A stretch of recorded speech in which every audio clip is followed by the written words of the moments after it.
வணக்கம் மக்களே, இந்த வீடியோவில் நம்ம என்ன பார்க்க போகிறோன்னா, இன்றைக்கி காலையில் நம்ம வீட்டில் என்ன பிரேக்ஃபாஸ்ட் தான் பார்க்க போகிறோம். வாங்க பார்க்கலாம்.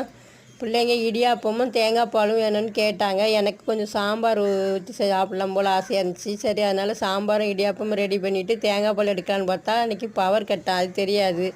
மிக்ஸி ஜாரில் போட்டுட்டேன். அப்புறமா சரின்னு சூடாக தண்ணியை ஊற்றி புழிஞ்சி ஒரு வழியாக தேங்காய் பாலை எடுத்து தேங்காய் பாலும் சாம்பாரை வச்சு இன்றைக்கி இடியாப்பத்தை ரெடி பண்ணி சாப்பிட்டோம். ரொம்ப நல்லா இருந்து.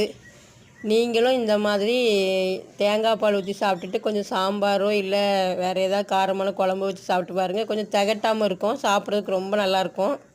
நாங்கள் இன்றைக்கி இது மாதிரி தான் கொஞ்சம் 2 இடியாப்பம் தேங்காய் பாலும் 2 இடியாப்பம் சாம்பாரும் ஊற்றி சாப்பிட்டோம். ரொம்ப நல்லா இருந்து. வாங்க மக்களே, எங்களோட சேர்ந்து நீங்களும் சாப்பிட்லாம். இந்த வீடியோ பார்த்ததுக்கு ரொம்ப ரொம்ப நன்றி. அடுத்த வீடியோவில் சந்திக்கலாம். பாய் மக்களே.